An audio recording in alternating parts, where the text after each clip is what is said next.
దేవుని యొక్క వాక్య భాగాన్ని మనము పంచుకుంటాము. పిల్లల ఈ సమయంలో వాక్య భాగానికి వెళుతున్నాము.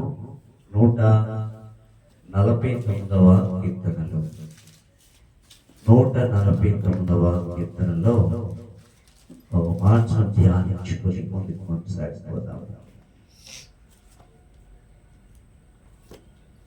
149 శాతాన్ని ధ్యానించు. యెహోవా తన ప్రజల యందు ప్రీతి గలవాడు, ఆయన దీనులను రక్షణతో అలంకరించెను. భక్తులు ఘనత నుండి ప్రహర్షించుదురుగాక. వారు సంతోషభరితులై తమ పడకల మీద ఉత్సాహగానము చేయుదురుగాక. వారి నోట దేవునికి చేయబడు ఉత్సాహ స్తోత్రములున్నవి. ప్రియులారా, ఈ సమయంలో మరి చిన్న ప్రార్థన చేసుకొని ప్రభువులోనికి మనం ముందుకు వెళ్దాము. పరిశుద్ధమైన తండ్రి, వందనాలు, స్తోత్రాలు, స్తుతులు దేవా. ఈ వారం అంతా మీ సజీవమైన రెక్కల్లో మమ్మలను కాచినందుకు వందనాలు దేవా. నీ చిత్తమైతే ఈ యొక్క 2026 మొదటి నెలలో మేము ఉన్నాం ప్రభా. ఈ నెలంతా మమ్మల్ని కాస్తున్నందుకు వందనాలు. ఈ సమయంలో మీ వాక్యము ద్వారా ఆయన మిమ్మల్ని గనపరిచి మాకు ఆశీర్వాదాలు దయచేసి మహిమను పొందవలసిందిగా మనం చేసుకుంటూ రక్షకుడైన యేసుక్రీస్తు నామాన్ని అడిగి వేడుకుంటున్నాం పరలోకపు తండ్రి, ఆమేన్. ప్రియులారా, దేవుని యొక్క వాక్యము ఈ రీతిగా మనకి బోధిస్తుంది అన్నమాట. యెహోవా తన ప్రజలందు ప్రీతి గలవాడు. ఏంటండి? యెహోవా తన ప్రజల యందు ప్రీతి గలవాడు. నిజంగా ఎవరికి ఉంటుంది ప్రీతి అని ఆలోచన చేసుకున్నట్లయితే ఆ కింద శరణంలో దేవుని యొక్క మాట చక్కగా వ్రాయబడి ఉంది. ఆయన దీనులను రక్షణతో అలంకరించెను. ప్రియులారా, ఈ నూతనమైన సంవత్సరంలో ఈ యొక్క ఈ నెల చివరి రోజుల్లో దీనులు సంతోషాన్ని అనుభవిస్తారు. వారంట చూడండి, మనము జనవరి క్రిస్మస్ హైందువులు రకరకాల పండగలలో ఇంటిని వడ్డిని అలంకరించుకుంటారు. అవునా కదా? మన దేవుడు దీనులైన వారిని, ఆయన దీనులను రక్షణతో అలంకరించెను. ఎంత చక్కటి మాట రాయబడి ఉందో. మరో మాట వేరే చోట కూడా రాయబడినది చూద్దామా? మత్తయి సువార్త 5వ అధ్యాయము 2-3 వచనాలలో చక్కటి మాటలు ఆ మాట మీద రాయబడి ఉంది. చూడండి. ఇలాగ బోధింపసాగాను. ఆత్మ విషయమై దీనులైన వారు ధన్యులు. చూసారా ఒక మాట? రక్షణతో అలంకరింపబడిన నీవైనా నేనైనా, ఏ జాతి వారైనా, ఏ దేశం వారైనా, మొట్టమొదట ఆ దేవుడి దగ్గర ఎలా ఉండాలి? దీనులుగానే మనకు కనిపించాలి. మనము కానుక ఎక్కువ ఇస్తున్నామని కిరీటం పెట్టుకోకూడదు. అంతే కదా? కిరీటం పెట్టుకోకూడదు. రాజులకు పెద్దలు చేయకూడదు. అయితే దీనులకే రక్షణ అనే అలంకరణ ఆయన ఇస్తున్నాడు అన్నమాట. అలంకరణ మనం ఎంత నల్లగా ఉండినా ఎర్రగా ఉండినా మనకు ఒక అలంకరణ. ఏది అలంకరణ? యేసు ప్రభుని వాక్యమనే అలంకరణ మనకు ఆయన తీర్చిదిద్దుతాడు. ఇక్కడ అందుకనే దేవుడు ఇలా సెలవిస్తున్నాడని వాక్యం. అప్పుడు ఆయన నోరు తెరిచి ఇలాగా బోధింపసాగాను. ఎవరైనా నోరు తెరిచి బోధింపసాగిన ఎవరు? ఆయన నోరు తెరిచి బోధించిన వారు ఎవరు? దేవుడే. యేసు ప్రభువుల వారు ఇక్కడ బోధిస్తూ ఉన్నారన్నమాట. ఎంత చక్కని ఏ మాట ఏమంటున్నట్టంటే ఈ రెండవ మాటలో ఆత్మ విషయమే దీనిలైన వారు ధన్యులు, పరలోక రాజ్యము వారిదట. ఎవరైతే దీనత్వంగా ఉండి రక్షణను అలంకరించుకుంటారో ఆయన చేత పరలోక రాజ్యము వారిది. ఎక్కడేదో మనం సంపాదించవచ్చు, రకరకాలు సంపాదించవచ్చు. కారు ఉండొచ్చు, ఎక్కువ కారు, ఎక్కువ భూమి, ఎక్కువ డబ్బు, ఇవన్నీ సంపాదించిన రక్షణ అలంకరణ మాత్రము ఆయన మనకి ఇవ్వకపోతే, మనం అలంకరించకపోతే పరలోక రాజ్యం అంతే కానే కాదు. కింద మాటలో మరో మాట అంటున్నారు ఆయన, దుఃఖపడువారు ధన్యులు, వారు ధన్యులు. దేని లేని వారు ధన్యులంట, పరలోక రాజ్యము వారిది. చెప్పిన మాట రాయబడి ఉన్నది అన్నమాట. మరి పరలోక రాజ్యం కావాలంటే దేవుని యొక్క వాక్యం చేత అలంకరించుకోవాలి. మరో చోట పాత నిబంధనలు అంటున్నట్టే వాక్యమును నీ బాసికమాలాగా కట్టుకోమంటున్నాడు. ద్వితీయోపదేశ గ్రంథంలో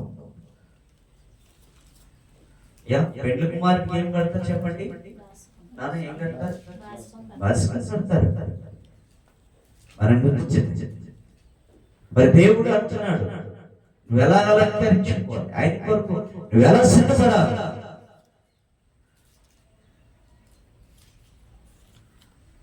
దేవుని ప్రియమైన సహోదరి సహోదరుల, చూడండి వాక్యాన్ని.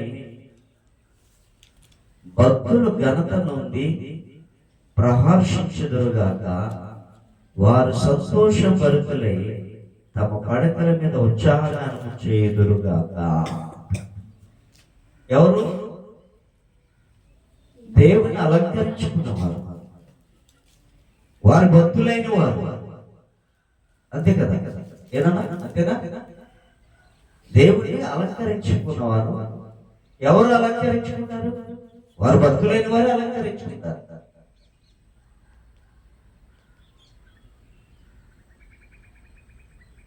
దైవవాక్యం ఈ రీతిగా సెలవిస్తుంది ఏంటంటే, ఎవరైతే దీనత్వంగా ఉంటారో వారు దేవుని రాజ్యంలోనికి వారసులవుతారు. ఈ లోకంలో దీనత్వంగా ఉంటే రక్షణని మనం అలాగా కాపాడుకుంటాం అన్నమాట. దేవుని స్తోత్రం, హల్లెలూయా. అలాగా రక్షణని కాపాడుకుంటాం. రక్షణని కాపాడుకునే దానిలో ప్రధానమైన పాత్ర ఏదంటే దీనులుగా ఉండడమే. దీనులంటే ఏంటి? అహంకారము ఉండదు. ఈ రోజుల్లో చాలా మందికి అహంకారం ఉంటుంది. మనం రీసెంట్ గా మనం చూసుకున్నట్లయితే వైజాగ్ లో జైపాల్ గారు చక్కటి కూటాలను ఏర్పాటు చేశారు. పెద్ద సేవకుడు. అక్కడ ఆ కూటాల్లో వారి కుమారులు పాల్గొనే ఆయన కూడా ఆంధ్ర క్రైస్తవ గీతాలను సినిమా పాటలతో వర్ణించాడు. ఎంత పనికి మాట్లాడు చూడండి. జైపాల్ గారు చక్కటి వర్తమానికులు, మంచి ప్రార్థనా పరులు. ఒకసారి డెవలప్ అయిన తర్వాత వాళ్ళ పిల్లలు రకరకాల వేషాలు వేయడానికి పనిచేస్తున్నారు అన్నమాట. ఆంధ్ర క్రైస్తవ కీర్తనలు ఎందరో మహానుభావులు ఈ సినిమాలు రాకముందు పూర్వం కూడా దేవుని పాటలు రచించిన మహాభక్తులు ఉన్నారు. వారు భోజనం తినకుండా దేవుని పరిచర్య ఊరూరు తిరుగుతూ ఇంటింటికి తిరుగుతూ, ఈనాటి పెద్ద పెద్ద కార్పొరేట్ ప్రసంగికుల యొక్క కొడుకులు అలా తిరగరు. మనకలా ఒక ఇంటికి వెళ్ళి స్లమ్ ఏరియాకి వెళ్ళి ఒక ప్రార్థన చేయమనండి, వాళ్ళకి కారు ఉండాలి, సభలు ఉండాలి, గిటార్లు ఉండాలి, మ్యూజిక్ ఉండాలి, సినిమా ఎత్తులేసినట్టు వాళ్ళకి ఎత్తులు వేయాలి. అలాగైతే దేవుని యొక్క ఆరాధన అంటే వారు దీనులుగా ఉండడం లేదు, వారు దీనులుగా ఉండడం లేదు. కారణము దేవుడు మరిచిపోతున్నారు, అహంకారం. వారు దీనులుగా ఉండడం లేదు, అహంకారులుగా ఉండి ముందుకు సాగిపోతున్నారు అన్నమాట. సౌలుకి అదే అహంకారం వచ్చింది.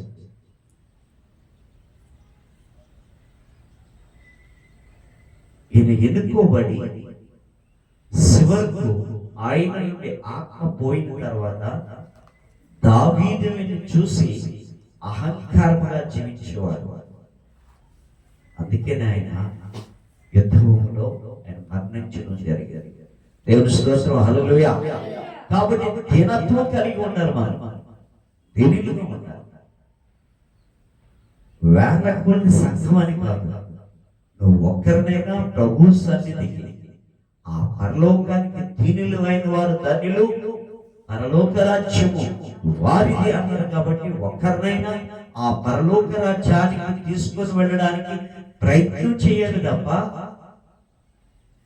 పెద్ద పెద్ద సభలు పెడితే ఒక్కడ మార్గం లేదు. వీళ్ళు వేషాలే జరిగిపోతున్నాయి. దేవుని స్తోత్రం, హల్లెలూయా. దీనత్వమైన జీవితం ఉంటారు మీరు, దీనత్వంగా ఉండాలి, దీనత్వంగానే దేవుని స్వార్థ ప్రకటించాలి. ఆ రీతిగా ఎవరైతే ఉంటారో వారితోనే దేవుడు ఉంటాడు, వారితోనే మాట్లాడతాడు, వారితోనే దేవుడు సంచరిస్తాడు. వారు చేసే ప్రతి క్రియ కూడా దేవుడు అంగీకరిస్తాడు. అహంకారంగా చేసే ఏ క్రియ కూడా ఆయన అంగీకరించడు. దేవుని స్తోత్రం చెప్తామండి, హల్లెలూయా. కాబట్టి పిల్లలు, నీ జీవితం ఎలా ఉందా? నా జీవితం ఎలా ఉందా? దీనులుగా ఉంటున్నామా, అహంకారులుగా ఉంటున్నామా అనేది మనము కూడా ఆలోచన చేసుకోవాలి. చాలా మంది ఈ రోజు ఇచ్చలవిడిగా రకరకాలుగా చాలా మందిని క్రైస్తవ సమాజాన్ని అవమానపరిచేలాగా పెద్ద పెద్ద సేవకుల యొక్క కుమార్తెలు జీవిస్తూ వస్తున్నారు. వారి జీవితాలు యూట్యూబ్ లో ట్రోల్ అవుతున్నాయి. దయచేసి గమనించండి, మీ చేతులెత్తి నమస్కరిస్తున్నాం, అట్లాంటి చేయకండి. కొత్తగా వచ్చిన విశ్వాసులు వారి విశ్వాసాన్ని కోల్పోయి సాతాను క్రియలోనికి వెంబడించే మార్గాన్ని మీరు చూపిస్తారు. 10 మందిని దేవుని సమాజంలోనికి నడిపించవలసిన మీరే తప్పుగా చూపిస్తున్నారు. దీనత్వంగా జీవించడం లేదు, అహంకారంగా జీవిస్తున్నారు. మరోసారి చదవండి మత్తయి సువార్త 5వ అధ్యాయం 2-3 వచనాల్లో చక్కని మాట కనపడుతుంది.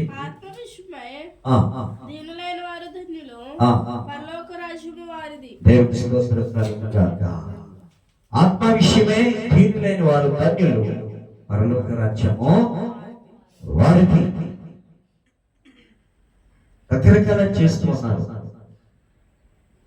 వర్షిప్ లీడర్లని, పాటలని, క్రమం లేకుండా దేవుని ఆరాధిస్తూ ఉంటున్నారు. క్రమం తప్పిపోతున్నారు. దయచేసి గమనించి దేవుని ప్రేమతో జీవించాలని మనవి చేసుకుంటున్నాం. పిల్లరా, ఆలోచన చేసుకో.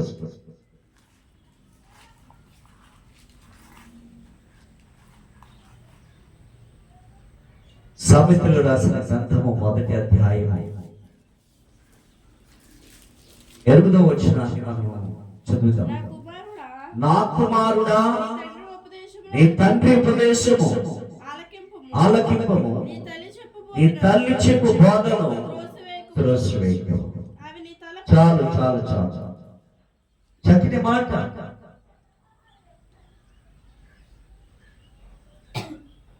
మీ తల్లిదండ్రులు ఏమి బోధిస్తున్నారు?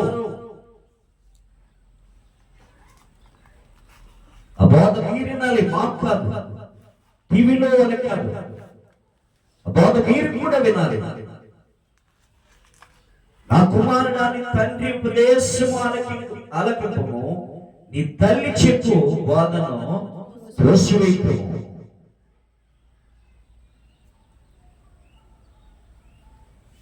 మన తండ్రి బోధ కూడా మనం వినాలి, మన తల్లి బోధ వినాలి. తల్లిదండ్రులు గౌరవించాలి. వారి పెద్ద పేరు సంపాదించిన తర్వాత వారి పేరుని మీరు చెరిపేస్తున్నారు వాక్యం ద్వారా. దేవునికి మహిమ కలుగుగాక. దేవుని స్తోత్రం, హల్లెలూయా. మన జీవితాలు ఎలా ఉన్నాయి, మన పరిస్థితులు ఎలా ఉన్నాయి? ఈ లోకాన్ని ఆచరిస్తూ, ఈ లోకాన్ని వెంబడిస్తూ, ఈ లోకంలో జీవిస్తున్నాం, కానీ పరిశుద్ధత మీరు ఏమీ కూడా లేదు. దయచేసి ఆలోచన చేసుకొని మరి ముందుకు సాగిపోవాలి. దేవుని స్తోత్రం చెప్తామండి. హల్లెలూయా, హల్లెలూయా. మన జీవితాలు 2026 సంవత్సరంలో మన జీవితాలు ఎలా ఉన్నాయో కూడా పరీక్ష చేసుకోవాలి, పరీక్ష చేసుకోవాలి. మన విధానం ఎలా ఉంది, మనం ఎలా జీవిస్తూ ఉంటున్నాం, యేసుతో నడుస్తున్నాము, యేసు ప్రభువుల వారితో ఉంటున్నాము, ఆయన పాటలు పాడుతున్నామే, ఆయన సువార్త ప్రకటిస్తున్నామే, ఆయనలో జీవిస్తున్నాము. కానీ ఒకటి గమనించుకోవాలి, మన ద్వారా యేసు ప్రభువుల వారు బోధిస్తున్నారని నమ్మి ఆ బోధ ద్వారా ఎవరైనా రక్షింపబడారా లేదా అనేది మనం గమనించుకోవాలి. ఆ బోధ దేవుడు అంగీకరిస్తాడు. దేవుని స్తోత్రం, హల్లెలూయా. కాబట్టి పిల్లరా, ఈ మధ్యాహ్న కాల సమయంలో దేవుడు నీతో మాట్లాడేలాగా, నాతో మాట్లాడేలాగా ప్రభువును వేడుకోవాలి. ఎంతవరకు మన జీవితం ఏదో ఒక కోరిక తీరలేదంటే వెంటనే మనం ఏమవుతున్నామండి, దేవుడు మర్చిపోతాడు. దేవి కాకుండా దేవుడిని అడిగి అని కొనియాడి స్తుతించి కనపరిచి ఆయన దీవులు మనకు దయచేయమని ఆయన అడిగి ముందుకు సాగిపోవాలని ప్రభు పేరుతో నేను మనం చేస్తూ మరి మీకు అందరూ హెచ్చరిస్తున్నాను. ఈ వాక్యం మనందరినీ కూడా దీవించి ఆశీర్వదించును గాక. ఆమేనండి.